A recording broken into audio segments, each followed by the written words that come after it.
During my last deployment, I created a fault simulator to help some of my guys become better troubleshooters. I hope to use the same simulator to help you clear some ideas concerning troubleshooting. I will be providing some actual multimeter readings. Now, keep in mind that it is going to be a DC system, and the voltages are going to be the highest voltage that you will see. Full potential is 16 volts. But because I did not put a voltage regulator, sometimes when the motor is running, you will see as low as 12 volts. But 12 volts and 16 volts is still equal to full potential. Finally, it is very important that you understand clearly how the mechanical system that I'm trying to simulate works, so in that way you can make good decisions on how or why something electrically is not working in the system. Before we continue, remember, if you find the material in this video too technical, please watch earlier videos where I cover basic electrical knowledge. Keep in mind that the first 28 videos are best understood if you follow their sequential order. Now, back to our video. To be able to follow along with me in the fault isolation with the simulator, you need to understand the schematic that goes along with it. So the schematic goes along with this system over here. Really, the simple operation is that the compressor compresses a gas, and the gas becomes really hot, and then there is a solenoid valve that has to open when the system energizes, and then once there is a water flow established, this flow switch immediately closes. Then as the water goes into the heat exchanger, it washes the pipe and causes the liquid to condense. As the liquid condenses, it becomes a liquid, and then there is a metering valve over here that only allows a few drops go into the evaporator. In the evaporator, the pipes get cold, and eventually the refrigerant becomes a gas. The fan pushes air, and this fan is represented by a light in the simulator, and when it pushes air, the air cools down, and the refrigerant expands and continues into a gas state.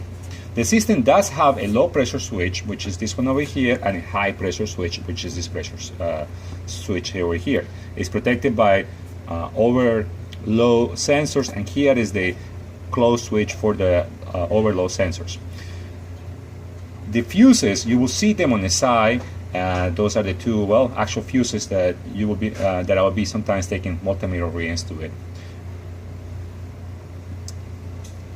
One more thing that I'm forgetting is that when we press start, initially there is a time relay that I start counting, and at the beginning this contact, like you see, is closed, but within 3 to 5 seconds, so I got 1, 2, 3, or between any time in there it opens, but by that time it's okay because this will be closed, allowing it will be closed because there will be water flow over here, allowing the system to be energized. Now that you understand this, we can go into troubleshooting. One more thing: when you press start, this contact energizes, that contact energizes, and we already discussed that within 3 to 5 seconds this one opens. And then K closes that contact energizing the motor fan, and this contact also close. It's important that this contact had closed because it will energize the solenoid valve, which is the one that allows the water flow. And when this contact closes, as long as all these permissions are met, the main contact energizes, allowing the compressor motor. You will hear the motor. Now that I'm done explaining to you the schematic, let me point out some things. So the fan over here is actually this light. If this light comes on, that means the fan is running. The compressor is this motor. So, and also we got the fuses over here.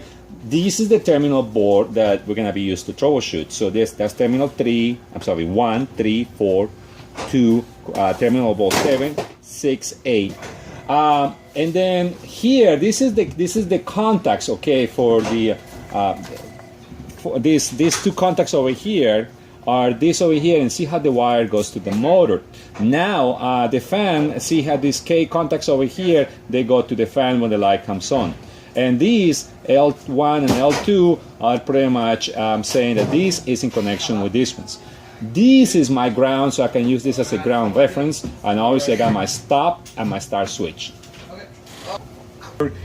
And now that you understand this, we can go into troubleshooting.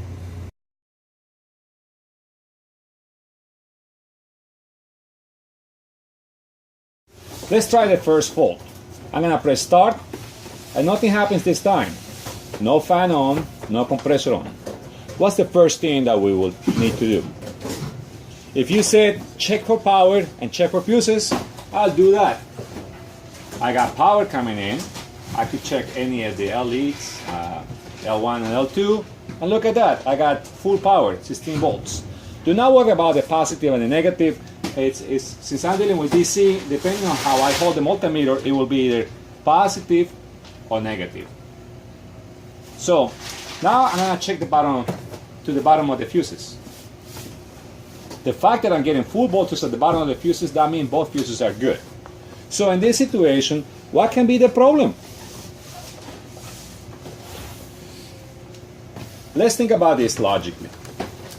If you were concentrated about the end contactor, well, the end contactor does energize the compressor. But the fact that the fan didn't come on, we should be looking at the K contactor. And besides, when the K contactor energizes, it's a permissive for the end contactor. So we're gonna check for power over here. I'm gonna give you some readings. 1 to 2. Now I'm going to do 1 to 3. I'm going to do 1 to 4. And that's what I'm getting. Now, it looks like everything is in order. Maybe we got a bad start switch that is just not bridging 1 and 3. Well, I'm going to put my multimeter between 1 and 3, and I'm going to press the start switch. See that? I didn't press it. I got a full potential across the start switch, but when I press it, it goes down to 0. Is my start switch working?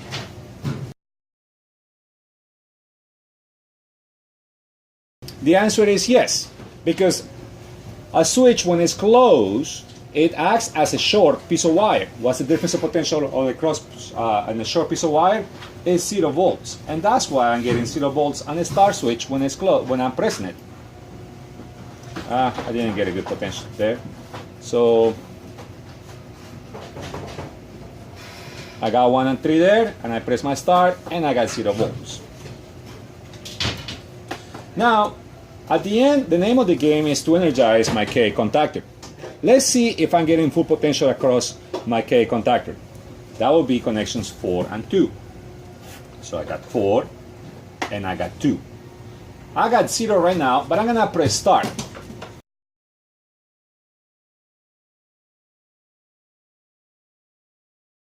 Oh, look at that. My K contactor is getting the full potential, but he's not working. So I'm going to conclude that we have a faulty K contactor, that even though it's getting the full voltage, it's not working.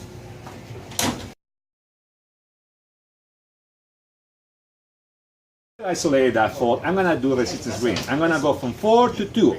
Keep in mind that I still have the T contactor in series.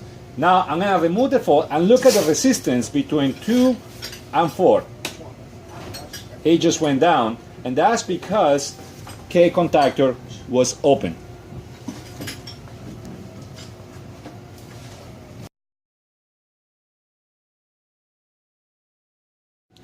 New fault.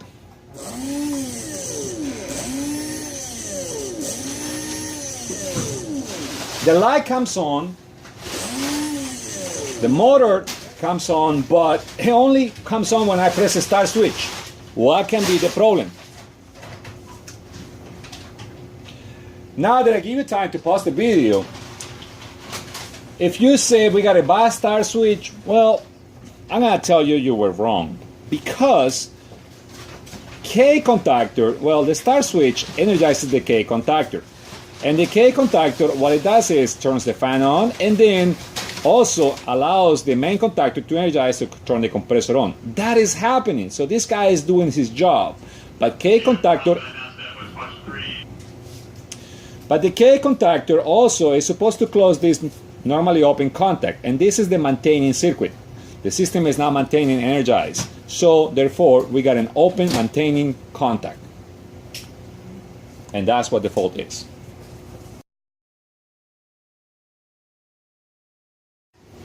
Let's start a new fault. I press start and I got my light on. That means the fan is on. What could be the problem? If you were thinking that to think about the time relay or the K contactor, you would have been wrong. The fact that the fan is on, that means this contactor is energized, so therefore this circuit is good. But the M contactor, it might not be energized. I'm going to give you some readings now. I'm going to read 1 to 9, I get 0 volts. I'm going to go 1 to 7, I got 0 volts. I'm going to do now 1 to 5, I got 0 volts. Now I'm going to do 2 to 5, full potential, and 2 to 7, full potential. What's the problem? Well, if you realize, when I did 2 to 5, the M contactor is getting full power, but he is not bothering to close the main contacts to start the compressor. At this point on, we could have a bad coil over here, we could have bad contacts over here, or we could have a bad compressor. To further isolate that, I could check power before and after the main contacts. In this case, before the main contacts, I got full potential. After the main contacts, I don't have potential. So now with that, I'm saying that the motor is not at fault. It's not turning on because it's not getting power going to it. Do we have an open contact? I don't know. Let's find out. Let's do a crisscross. 0 volts, crisscross like this, 0 volts. So there is no voltage whatsoever. So I cannot say that I can say that both of them are open. So at this, I'm just gonna say that we got a bad end contact. I'm gonna do resistance Y now. I'm gonna stop, do resistance, and I'm gonna do 2 and 5. 2 to 5 and open. I got an open coil on my M contactor.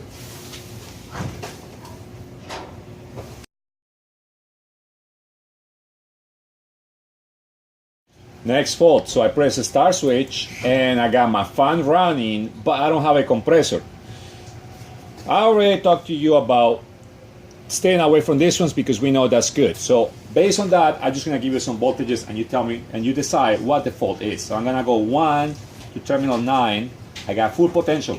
1 to 7, I got full potential, and 1 to 5, full potential. I'm gonna do one more set of readings. I'm gonna go 2 to 9,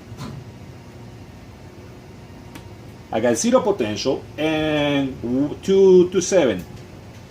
Based on that, what is the problem with this thing? Now that I gave you some time, well, if you think about it, every time we did 1 to any of these ones, either 5, 7, or 9, we got full potential. That means somewhere, somehow, this is acting like a short because this guy is closed, so we got this potential over here. It looks like 1 and 9 is open, and so if we switch to resistance, I'm gonna stop it, switch to resistance, it looks like my high pressure switch is open. 1 and 9, and look at that. Well, how should it read? I'm gonna clear the fault. It should read shorted like that.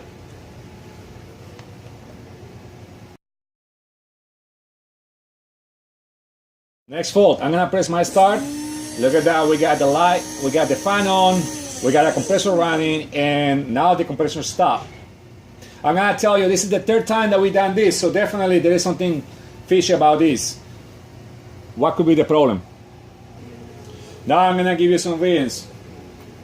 1 to 9. 1 to 10. Oh, there's no 10. 1 to 7. 1 to 8. 1 to 6. And 1 to 5.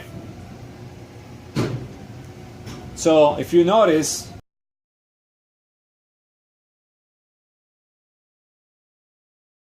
between 7 to 8 we got full potential.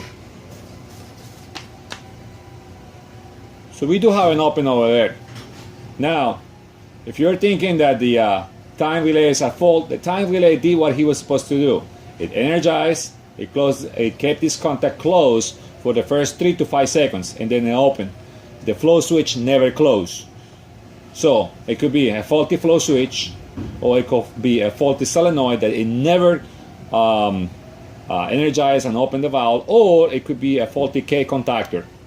Another fault, it could be that somebody closed the valve that provides water to the cooler or the outlet.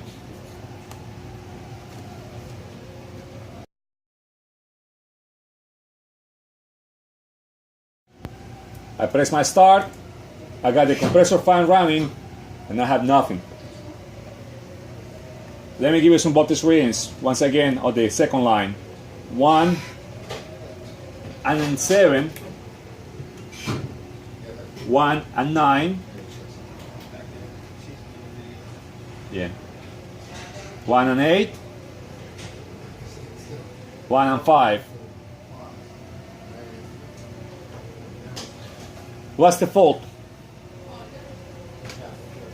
If you notice, we have difference of potentials at 5 and 6.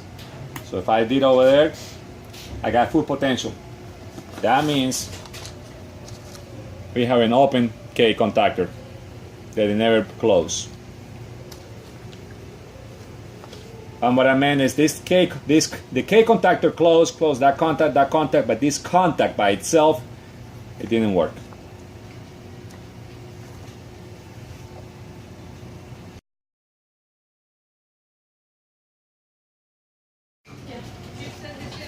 I press start, I got a compressor running, but I don't have a fan. What could be the problem?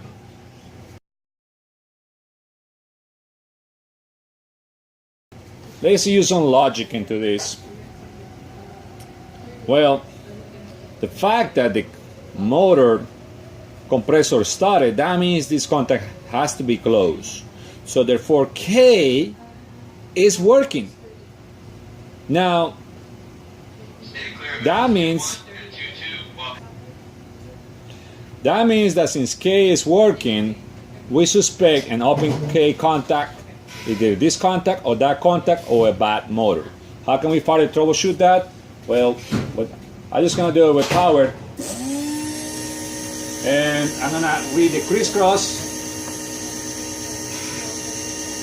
Oh, I got potential over here.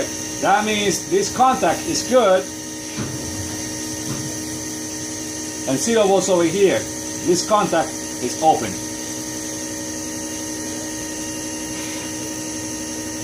If I go top to bottom, there, full potential at that one. So that one is open. That contact never closed.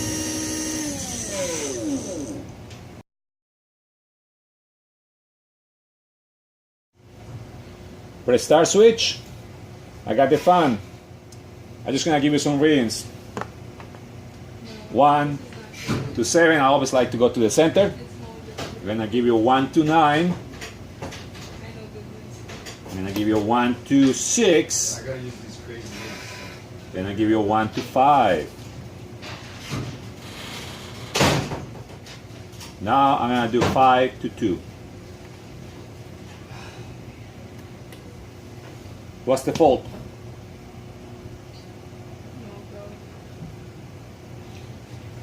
I could be, based on that, well, it's pretty simple. Either this guy went bad or the contacts went bad. Let's further isolate what the problem could be. So I'm gonna read my K contactors. I'm gonna read them across the line. Oh, we got potential over there. I'm gonna do this one over here, crisscross. And we got potential, so I'm gonna go. Now this is the motor side of the contactors, and I got 15 volts, which is full potential. The motor is getting what he needs, but he's not working. So I was even wrong by thinking that it was the bad contactor. To further isolate this, I'm gonna stop it. I'm gonna put it in ohms, and I should read the resistance of the motor right now on the motor side of the contactor. The contactor is open, obviously it's energized, so it is open, and I read open. For this particular little motor, if I take away the fault, I should be reading 0.9 ohms. So it was a bad motor.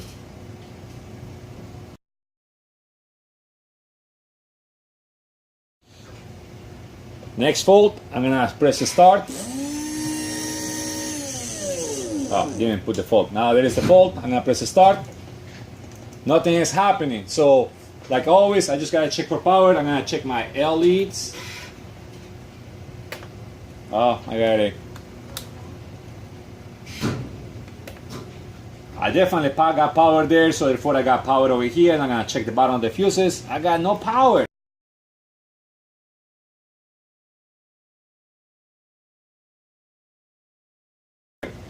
One of the fuses is blown. That one is shorted, so that's good. That's same difference of potential.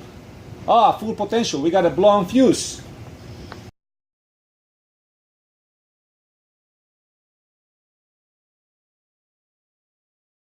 Now, why would we have a blown fuse? We got to troubleshoot. So I'm gonna switch to ohms, and I turn off my power. And I gotta check all the components because something is blowing the fuse. So let's check the resistance between 4 and 2. That's the load. Make sure that that load is not good. 4 and 2. I got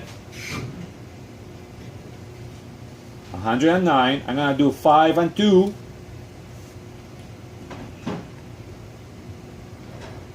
374 ohms, and I'm gonna do 8 and 2.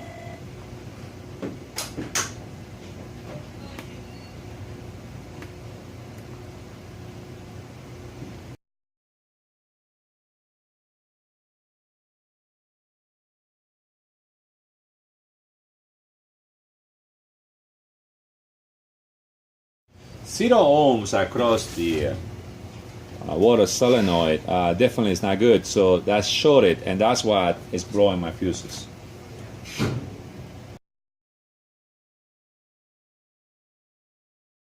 And the last fault, I press start, nothing happens. What's the first thing I should do? I should check for power. I could do these 2 L leads over here, or check these ones, or check these ones. This one is easy for me to get to, so I'm gonna check those 2 L leads, make sure I have power coming in. And my multimeter has to be my voltage, obviously. And I got no power coming in. So what could be the problem at this point?